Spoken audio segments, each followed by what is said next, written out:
My name is James Furbush. I run marketing here for Prosperity Behavioral Health. I'm pretty excited to have this conversation. It's more of a conversation that'll happen with Nick and Greg about the Sophros growth story than it is a traditional webinar. There's no slides or anything like that. Just ask for everyone to mute their microphones, and this is going to be recorded, and we'll send it out to everybody with a recap afterwards. And at the very end, by all means, we want this to be a conversation. So please, save your questions to the end, but we'll definitely leave time for a Q&A for anyone to jump in.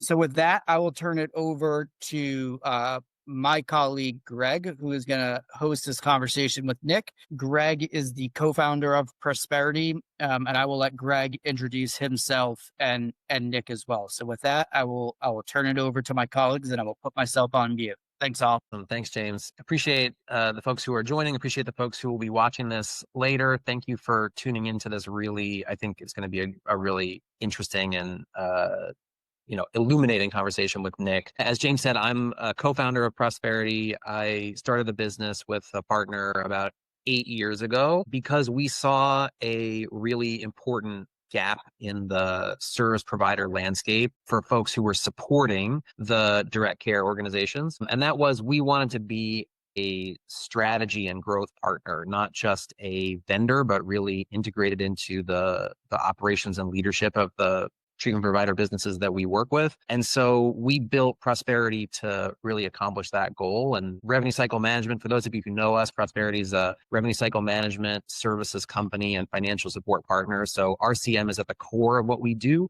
but we believe that RCM is integrated and touches every other part of the business as well, including strategy and growth. And so we are really deeply engaged with all the folks we work with on those two fronts. And that's really going to be the focus of the conversation here today with Nick. I've known Nick for several years now. And, I think even if I'm remembering this right, Nick, even before Sophros existed. And so I'm going to let Nick introduce himself because everybody is their own best advocate or best cheerleader. But I just, before handing it over to Nick, I just want to say that I have sort of watched Nick and I've watched the business grow over the last several years. And Nick and the team is exactly the type of organization that we started Prosperity to facilitate. Thoughtful, service-minded, really mission-focused, but also savvy, sophisticated, growth-minded, and trying to help more people through expanding capacity. So I'm really excited to have this conversation with Nick, but before we do, I'll let you introduce yourself for a minute, Nick. Yeah, sure. Thanks, Greg.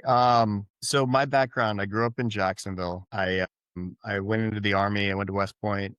I spent my 20s in the Army chasing bad guys and went to business school out at Stanford. And then I started a business in pet cremation where our goal was in Texas, where our goal was to make the worst day for a pet owner a little easier. And we did that. But as the business grew, I started to struggle with addiction and mental health, primarily alcohol and cocaine, but also depression and anxiety. Went to treatment a couple times in 2018, spent some time in Cambodia studying mindfulness, and came back to Jacksonville with the goal of helping other people who were struggling with the same kind of stuff I was. And so we launched Sophros, which I'll get into more, but we're a PHP IOP. We've also launched in Tampa since then and virtual, but I'll save the rest for later. Awesome. Thank you, Nick. My first sort of question, the thing I want to talk about at the beginning is really sort of where you left off there, which is, the Sophros story has been sort of like startup through growth phase and now sort of accelerating that growth phase. Tell us a little bit, just like give us the landscape of, what is the business? Where did it come from? Where is it today? And yeah, just tell us a little bit about Sophros to start. So we are a PHP IOP. We started as a PHP IOP in Jacksonville, no housing. So standalone PHP IOP.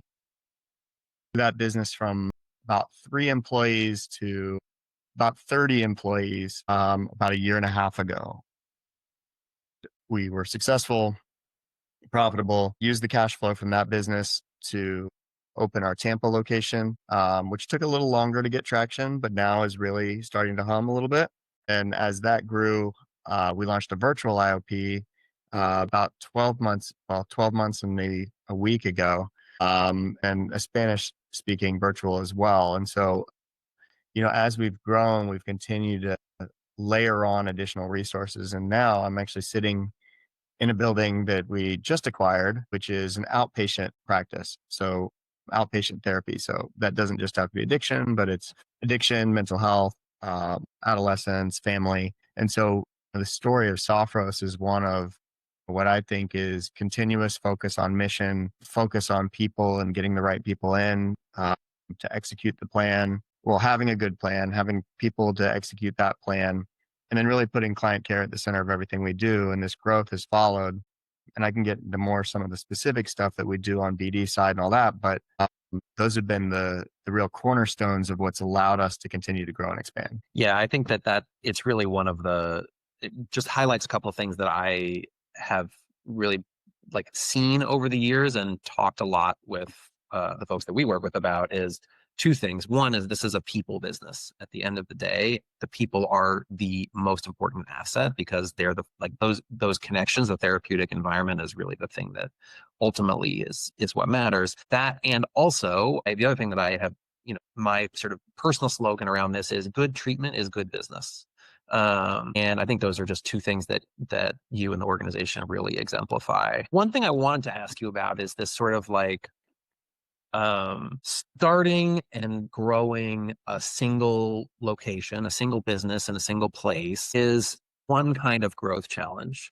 And then sort of like taking that successful template and applying it to a new geography is a totally different kind of growth challenge.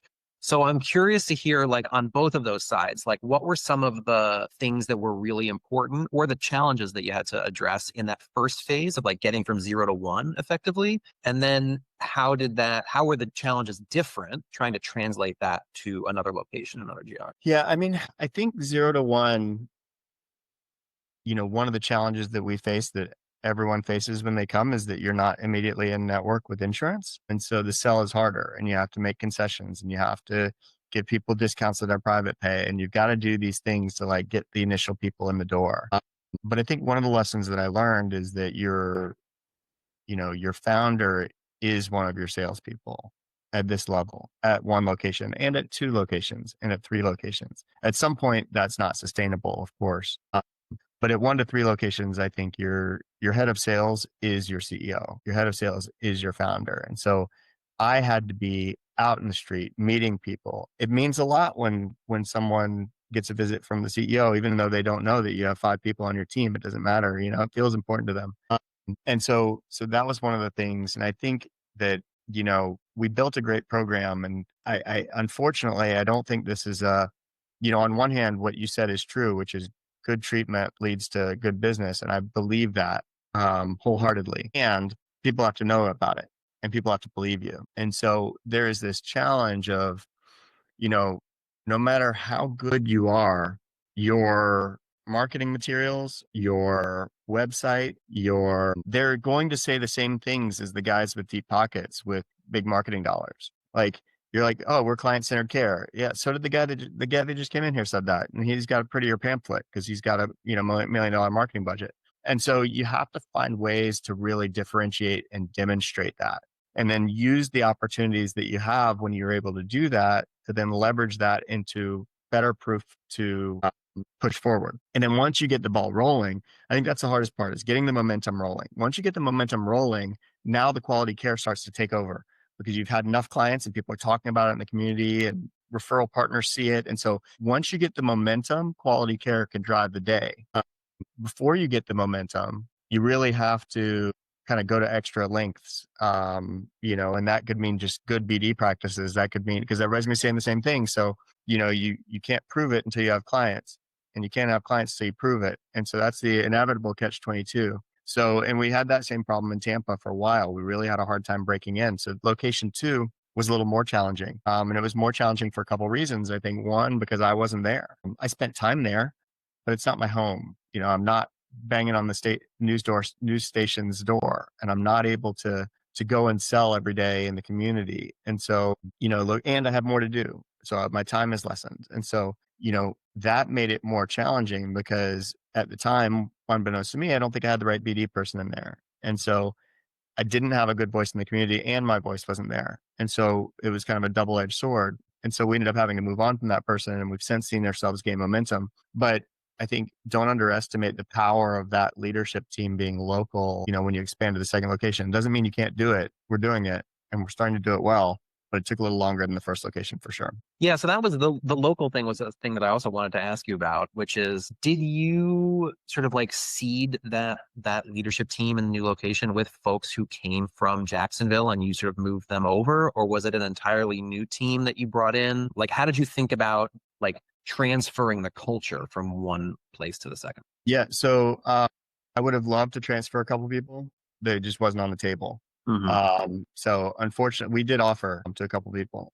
So that would have been great. I think that's best practice if you can do it, to cross-pollinate. And that's what we've done with this outpatient practice here, is that we have taken someone from Jacksonville Sophros and moved them to Jacksonville outpatient. So we've got a leader here that's integrated with the culture, which I think is just a huge win. I think when you don't do that, what's important is to really lay the groundwork for that culture, lay the expectations of how we treat one another, how we treat clients, what we do, make sure you're visiting regularly. If you're going to do an event in Jacksonville, you need to do an event in Tampa. Yeah, they've only got 5 people. Okay, fine. They can go to dinner. But don't forget about them when it comes to these little cultural things. Make sure they're using our celebration channel on Slack, et cetera. Yep, totally. And if it's not too like specific a question, I would be curious. You sort of mentioned this particular BD person who was your first boots on the ground in Tampa.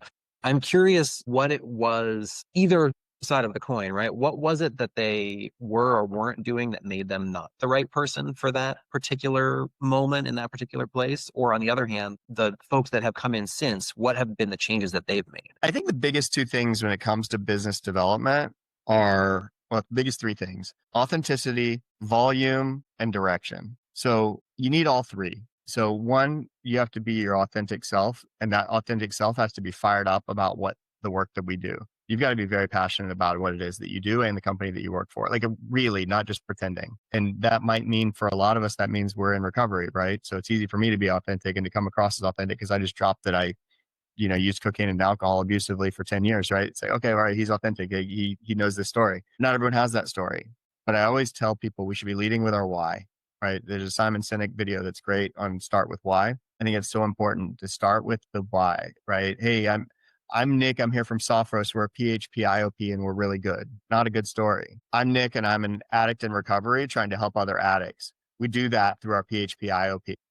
And here's how we're structured. Oh, cool. It's a much more believable story and it's real. And so I think starting with why and leading with authenticity is incredibly important. Volume, like the reality is that business development takes a lot of work. It takes a lot of hours.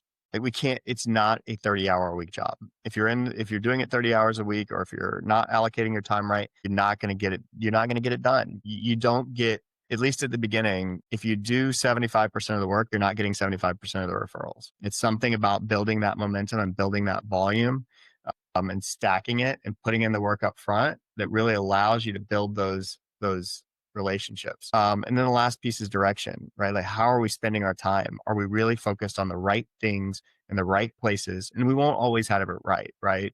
Sometimes we're like, hey, you know what? We should go check out primary cares. We should go visit every primary care in the city. Well, is that a good use of time? I don't know. Like maybe not. Maybe what we did for that specific example is I told my BD rep, I'm like, I don't want you visiting primary cares because they never refer. And they might refer 1 and 2, but you might visit a big primary care and you have a great relationship with them and they might refer 1 next year. Yeah. So what we should do is we should hire a few alumni from the program for $15 an hour that are fired up, have them do 30 stops in a day, cover everything in 20 hours, get them some materials. And then anyone that's interested, anyone that shows like real interest, now those are the places where I want you to go and do a lunch and learn. So it's like, how do we do that? What do you call it? Like inside or outside sales, right? Maybe there's an opportunity to leverage some resources. And I know not every BD rep has the ability to do that. Like as a CEO, I enable that. I'm like, how can I make your job easier? What is it that we need to do to make your job easier? And so I think those are the big 3 things: authenticity, volume, and direction. And then if there was a 4th one, which I think it really would complete things, but I don't know if it's as necessary as the first 3, which is just like consistent follow-up, like having cadences, having discipline. I wouldn't say my team's great at that. So that's why I say like we've been successful in spite of that. So, but if I visit someone, at the end of the day, I'm sending them a follow-up email with all the information. In 2 weeks, I'm going to touch back with them and I'm going to send them this thing. And in a month after that, I'm going to send them a piece of literature, which is a value add. Just, hey, I just read this thing on the use of Vivitrol with AUD and it's like super effective. Yada, yada, yada. Just, hey, I'm going to add value, check in.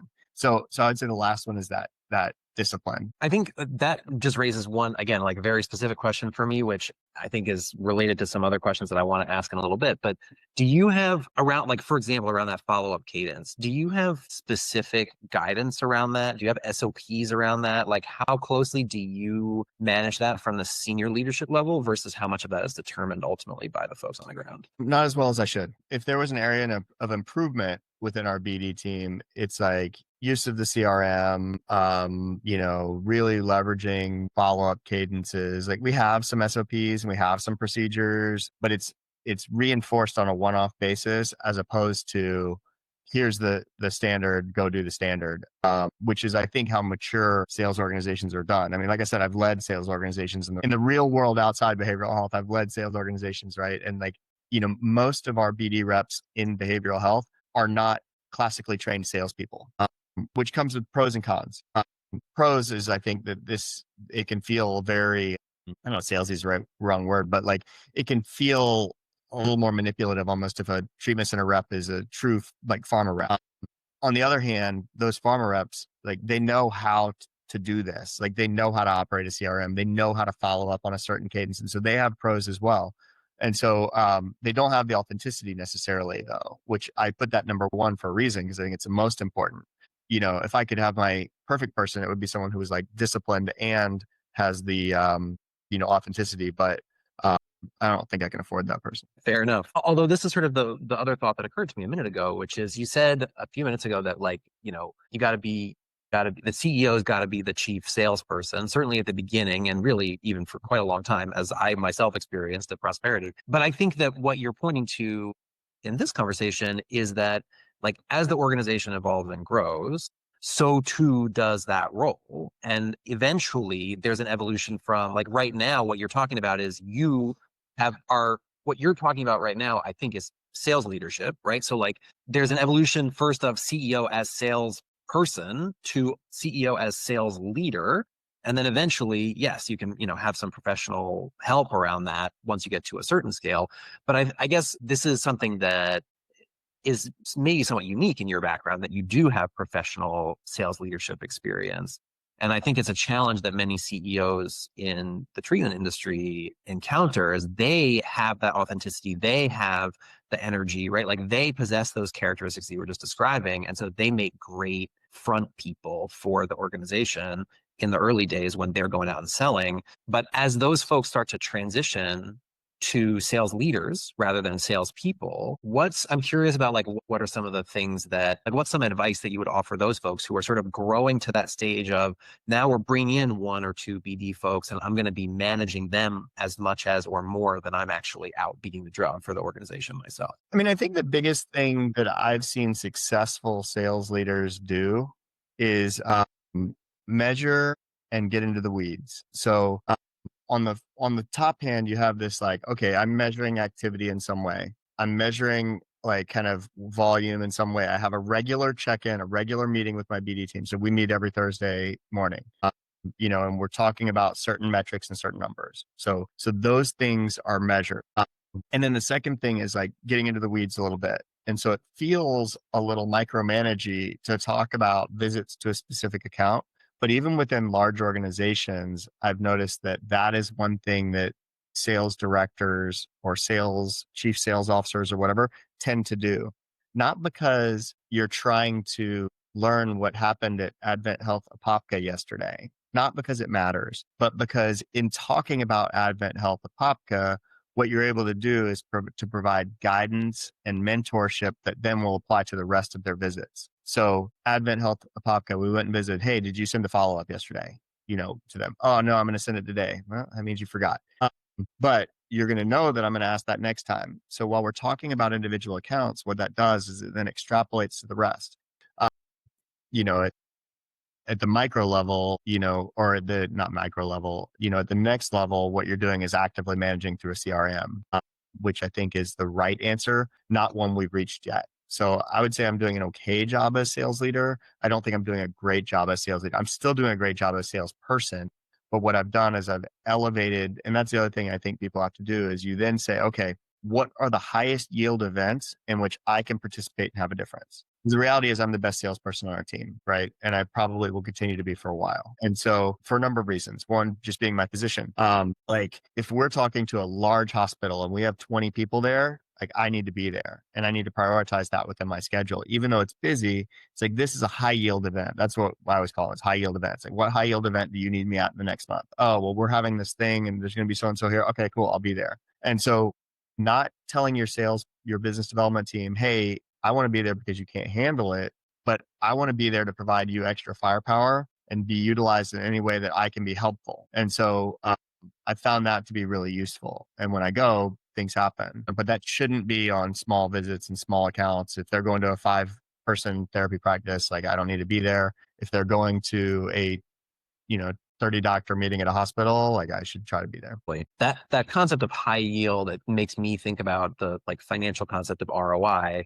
Like in that case, it's return on effort or time, but same concept essentially. And that makes me sort of think about another question or like a line of questioning that I wanted to jump into with you, which is as Sophros sort of started to hit its stride and you start to think about expansion opportunities, how did you evaluate? There's an infinite landscape of what's the next thing you could do to expand beyond sort of the established footprint. How did you think about evaluating that landscape and figuring out where did it make sense and how did it make sense for you to expand? Yeah, I mean, I think there's a fundamental question that you deal with when you look at expansion. The first fundamental question is, so there's a book called Beyond the Core by Michael Zook. And what that talks about is define the thing that you do better than anyone else and do that thing.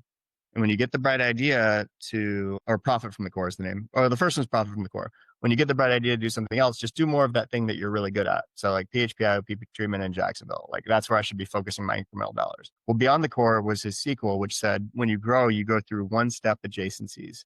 So one step different from what you're doing now. Don't go two.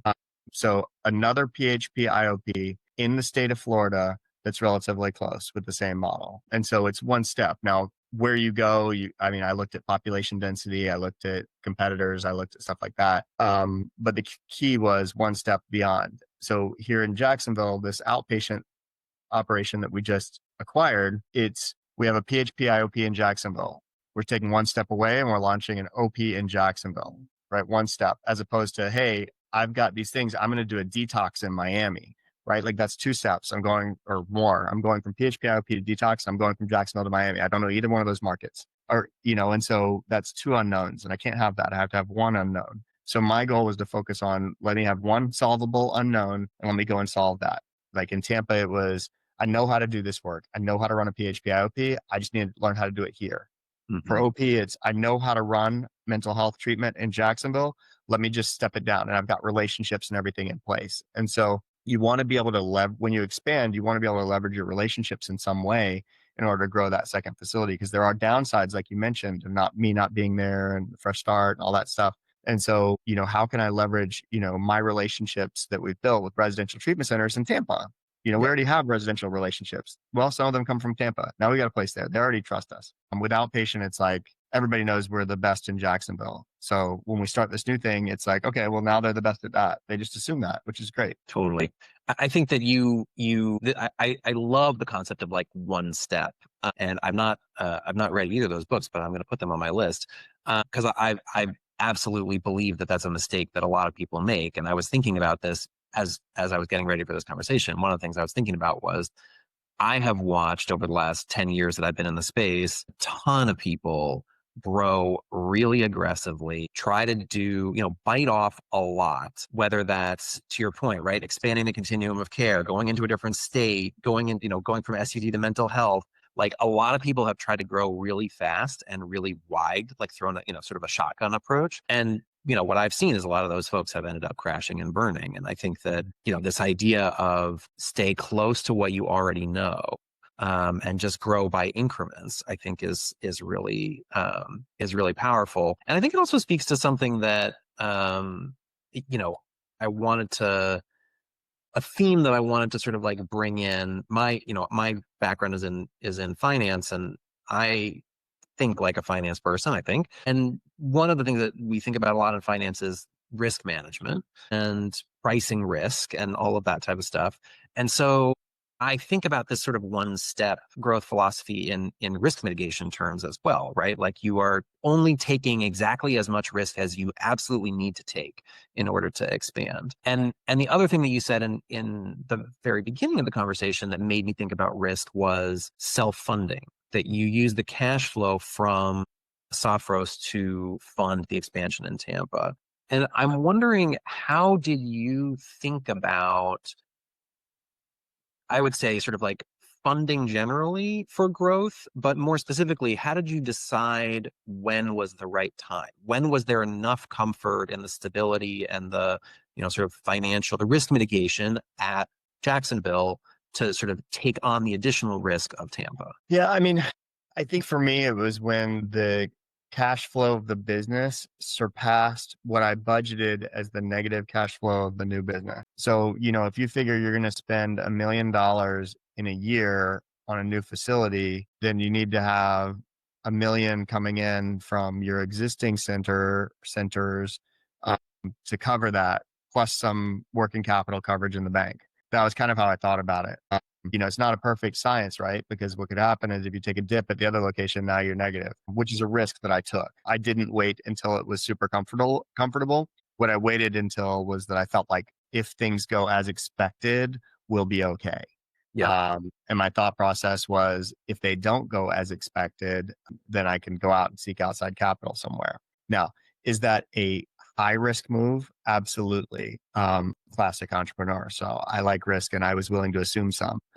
But I also felt like it was relatively prudent. I mean, we didn't have what we wanted to happen in Tampa. It went slower than what we had thought it was going to go initially. We did have a little dip in Jacksonville. So some of those bad risks did come to fruition. So I had built, clearly, I didn't have to raise outside capital. So I had built enough cushion for some of the things to go wrong. I did not have enough cushion for a catastrophic case. However, I didn't leave myself just enough cushion for it to go perfect for me to be okay. Right. Right. I absolutely resonate with that. I mean, I see over and over again. I mean, again, it just goes back to some of these private equity platforms, for example, are just like pouring money into these new locations. And if everything goes exactly right, it's going to be great. But, frankly, nothing ever goes exactly right. Yeah. And we're not private equity backed. I raised a little bit of money from friends and family at the beginning of this and myself. And so, we don't have the deep pockets. And I think what that's forced for me is an extra level of discipline. And that discipline has allowed me to maintain quality care. It kind of acts as a natural governor to overly expanding. I can't expand until everything's running well. And I think that's a good moral compass anyway, which says expand, get it running well, expand again, get it running well, expand again, get it running well. And it's this iterative process of growth, level it out, growth, level it out, growth, level it out. And so you don't ever get out over your skis in a meaningful way, or let me phrase that. You're less likely to. There have been moments when I felt like I was anyway, but it's a natural governor. Yeah. And I think that's I've got one more thought about the capital thing and then I'll move on from it. But the thing that I was thinking just now as you were talking was not having outside capital frees you up from that external pressure to grow and deliver, IRR or rapid returns for that outside capital. And I think that's one of the things that it strikes me that yes, not having outside capital means that you don't have that influence from other people. But your comment just now was around discipline for yourself, that you also need to be a governor of your own ambition and, expectations. And so that sort of leads me to this question about discipline, which is a thing that you mentioned a couple of times here. And I'm curious about, this is more of a personal question. I'm curious about how you think about discipline. Obviously, military background is that's one of the first words that I associate with the military is discipline. How do you whether it was that or sort of other experiences you've had in your life, how have you developed and thought about that sort of rigor and discipline that I mean, it really seems like you're applying that to every aspect of this, being thoughtful, not making a rash decision, but also to your point, like not taking zero risk. So how do you think about finding that line, and how do you think about that in terms of how did you learn to do that, I guess? So I'm a true alcoholic. I am not naturally disciplined. I'm naturally impulsive. I am naturally risk seeking, naturally self destructive. Those are my default mode. A lot of people come out of the army or go into the army and they are disciplined, or they become disciplined, and then they like take that through the rest of their lives. That wasn't my story. My story was one where I didn't have organization. I didn't have discipline. I thrived in the army because it was that, and it forced that upon me. And then when I got out, I again didn't have it. And so for me, I have to consciously add discipline. And part of that for me is like just working an AA program. I've noticed that helps me. It's measuring things that most people don't measure. Like I could tell you that my average steps per day on my Apple Watch is somewhere between 6,075 and 6,100 right now, like at this very moment. I know exactly what that is. I know exactly how much sleep I'm getting. I know exactly what I'm doing in the gym. Like I measure these things now, because if I don't measure them, I can't manage them. And so that discipline I find when I exercise that in my life, and then I try to extend that to the business and say, okay, I need to focus on this because it's a shortcoming of mine. It's not a focus area because it comes naturally to me, but I know how important it is. So I try to measure everything. I mean, I think that's really interesting, especially as you sort of think about applying that to the business. In small businesses, generally, data-driven decision-making is both not always as necessary, because the decision maker has much more their finger on the pulse of everything that's happening, and also harder because you just don't have the infrastructure to collect data. I'm wondering how that journey has been for you since sort of the very beginning, and like as you've grown, especially managing locations now in multiple geographies. How have you applied that sort of like data infrastructure, data mindset, and the discipline around that to the business? I mean, the good thing about all of us in this industry is that we have 90% of our operations housed within electronic medical records. Invariably, our entire business is measurable. Most of it, right? You might have something like admin staff and, BD or outside that, right? Some in a lot of ways. But all of our clinical work is inside the EMR. And so there is an amount of upfront work that you have to do potentially to be able to get insights out of that and dashboards, and get those dashboards going to the right people on the right cadence. But compared to other small businesses that don't have that luxury forced upon them of having to use a central data clearinghouse for everything, it's not so hard for us. And, having the like MBA skill set. And I didn't mention I worked at Bain & Company for 2 years as a strategy consultant where everything was data. I already have that mindset of measure things. And then on top of that, now we have this kind of easy button of the EMR to be able to extrapolate data from. I mean, whether you use Kipu or Leva or Lightning Step or whoever you use, almost all of them have management dashboards that you can then modify and adjust. And so putting that work up front to do that, then you don't have to touch it and you can just manage through it. For me, it wasn't so hard to get the data ready. But again, I'm a little predisposed to that. So maybe it's a little easier for me than most people. I guess the question that I have for you about that is, how much of that did you end up doing, or at least directing yourself, versus how much of it was either available off the shelf or other folks in the organization ended up sort of contributing to or helping to build? I'd say at least 60% of it was probably off the shelf. 25% of it was me, and 15% of it was my other leadership team. But I think that had I not had the skill sets to do it, you could still come up with a pretty good answer by leaning on the EMR people that are supposed to be helping you. Right. There's an 80-20. Yeah, you could get 80% real quick. Yeah. So I think that leads me to another question that I wanted to talk about, which is sort of, no man is an island, and no business operates independent of other folks that they interact with.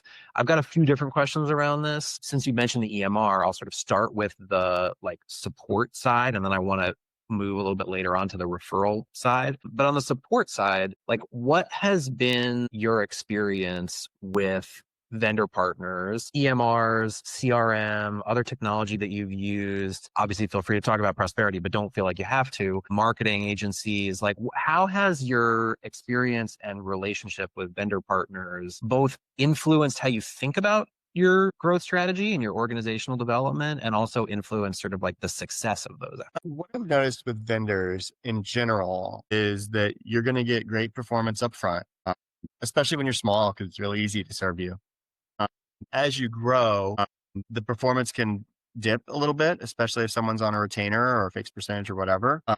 And so you have to be constantly advocating for yourself. Even if that means threatening to walk away or walking away, you've got to be advocating for yourself. And I think that the other thing is, you know, if you're growing, if you're doing well, if you're a good partner for them financially, then it's okay to ask for additional help. It's like, hey, look, I need help with this. Do you guys know somebody? And so not existing on an island, you guys at Prosperity, right? Like, you know more about payers, right? So if I'm dealing with a payer issue, I should loop you guys in, even if it's not directly a Prosperity billing thing. Maybe it's like, okay, like, hey, look, I can't figure this out. I need help. You guys got to help me. And so, or if it's, I don't know, whether that's your web people or whether it's your EMR or whatever, like, yeah, you can go build the dashboard for what you need for management. You can also tell them, hey, I can't figure it out. I need you guys to do it. And so maybe they won't. Maybe you switch. Maybe you have to threaten to switch. I don't know. But being able to really kind of say, okay, one, I'm not going to allow dips in service. I'm going to be watching. I'm going to be measuring, and so that I know when that happens. I'm going to make a point when things aren't going the way they should, and I'm going to ask for additional resources. I think that can be good. And I don't mean being a jerk to these guys. That's not the best way to go. But be a partner and give them opportunities to be a partner for you as well. Yeah, I think that's a really excellent point, Nick. And I think it's something that I always tell folks, both, when I'm talking to folks who work with Prosperity, and also when I'm talking to folks about other vendor partners they might be with. If you're really engaged in a partnership with these folks, there has to be a give and take, right? Like the best relationships are ones that go in two directions. And I think you're absolutely right. Maybe it's by virtue of the fact that sort of everybody in the industry is really at some core level motivated by the mission. But I rarely encounter situations exactly as you're describing. I rarely encounter a situation where somebody says no, right? Like somebody doesn't want to engage in that kind of a back and forth, that kind of a dialogue. You alluded at the beginning of what you were just saying to, like, when you start out, when you're small, you're easier to serve.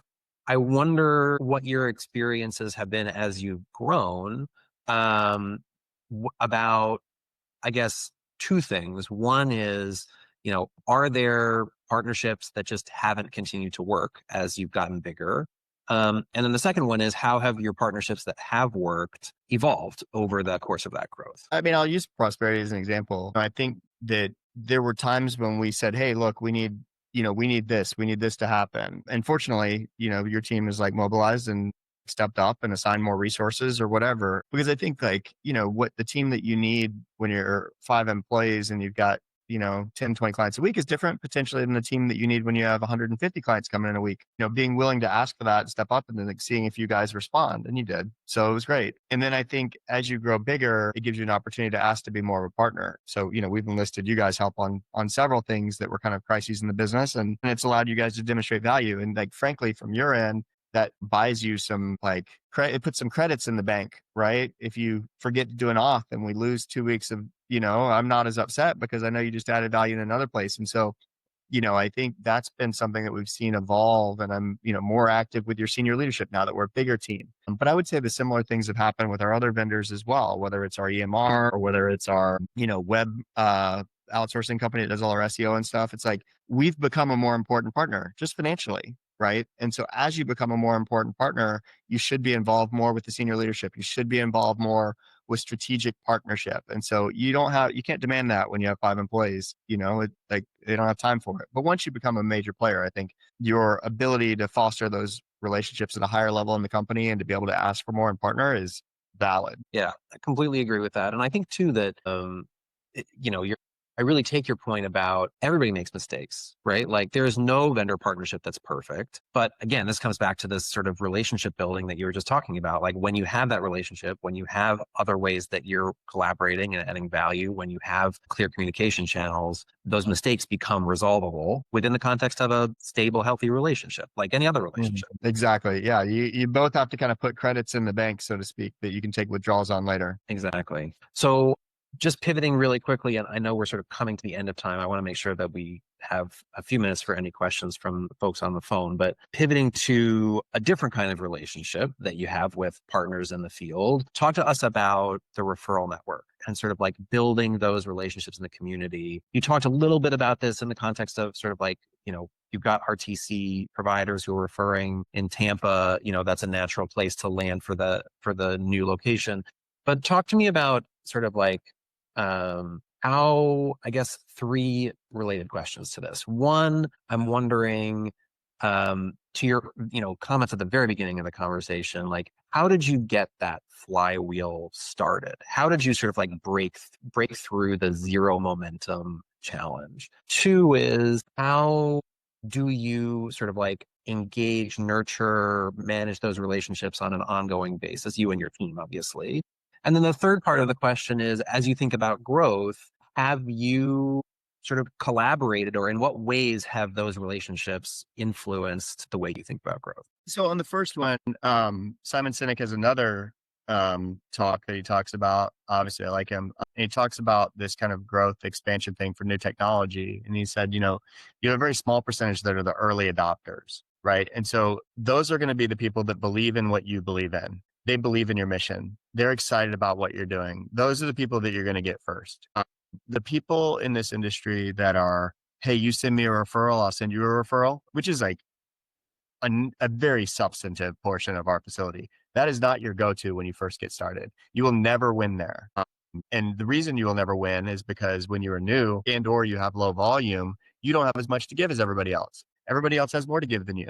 So everybody else is going to get more than you. So when you do finally give a referral, you're already a nobody, and you're going to be a nobody after, and maybe they kick you one, but that's the end of the relationship.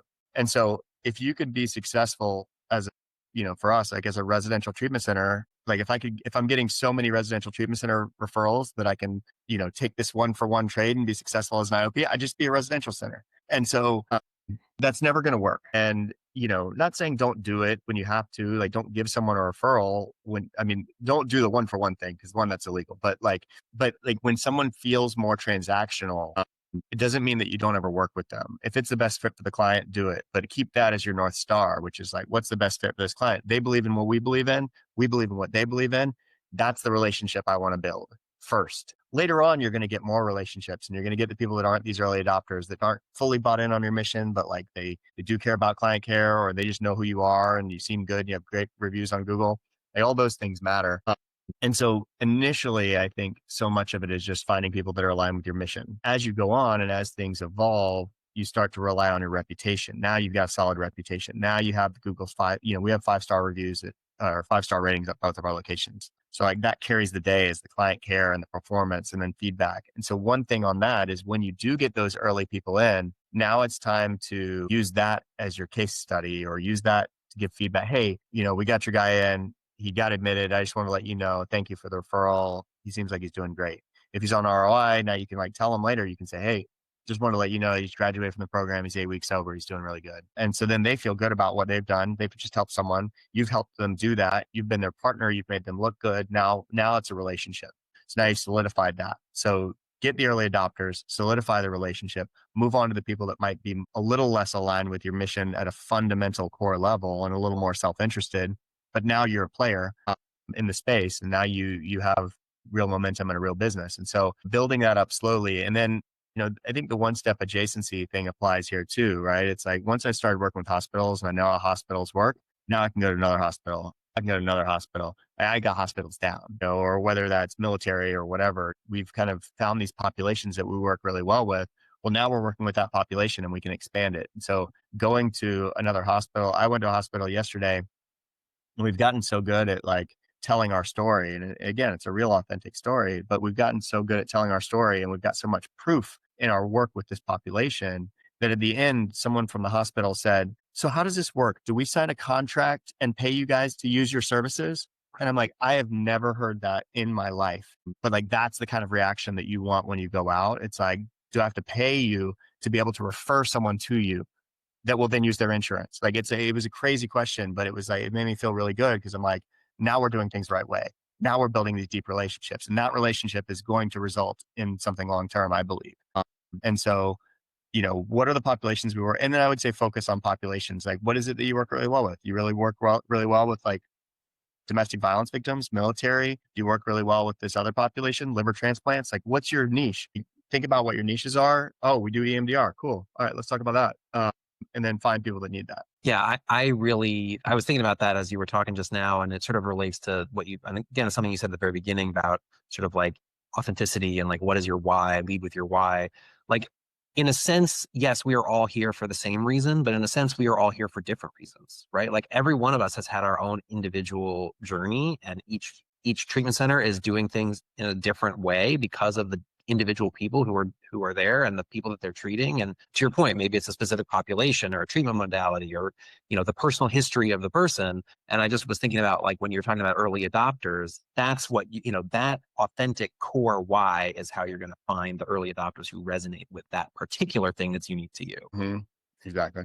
So, James, I don't know if there's any questions in the chat or if anybody on the line wants to type up with a question. I want to make sure that we at least have a couple of minutes for that before I ask Nick sort of like final thoughts. Yeah, Greg, I didn't ask anyone to put questions in the chat, but it's a pretty small group. And so I think we'll just turn it over if anybody wants to just introduce themselves and ask a question. Floor is open right now. Cue the Jeopardy music. Well, not hearing any questions, I will say, I think my last question for you, Nick, is sort of like, if you, I guess, you can think of this in two ways. One, is there something about Sophros and the Sophros growth story that we haven't talked about that you want to share that you think everybody should hear? Or two, is there anything from, the conversation that you want to revisit and, like really emphasize as like, this is the key thing to take away for folks from this conversation? Yeah, I think I'll mostly do the latter, which is, as I look back to our growth, I think that the most important things that we did was one, we were authentic about our message and who we are. We were very clear about our mission and values, and we talked about those first in everything that we do. Measured out, we provided quality care, and we provide the best care in the city with the best clinicians. And that allowed us to have a real product to sell, so to speak, right? Because we're really actually doing the right thing. And then, we measured our results and we kept track of where we were and we made adjustments. As the CEO and founder, I was involved in a lot of sales stuff early on. I'm still involved in high yield events. I'm still involved in sales management. I think we need that. And if you're a BD rep and you don't have that, ask for that because it's needed. Or, it might be your clinical director, it might be your executive director, it might be somebody else on the leadership team. It's like, hey, look, I need you on high yield events. I don't need you. I want you though. I can do it myself, but I would love your story there. And then, really just focusing on once we start a relationship, how do we continue to harness that? And then as we grow, making sure that we maintain our culture and our outcomes, because as soon as that starts to dip, as soon as we start to not provide quality care, then we become a transactional treatment facility, just like everybody else. And so I've got nothing to sell other than a pretty trifold and great words, which will absolutely bring clients to your facility. I can think of several facilities that have like wonderful materials, nice place, terrible program, good BD reps, and they bring in clients, right? They will.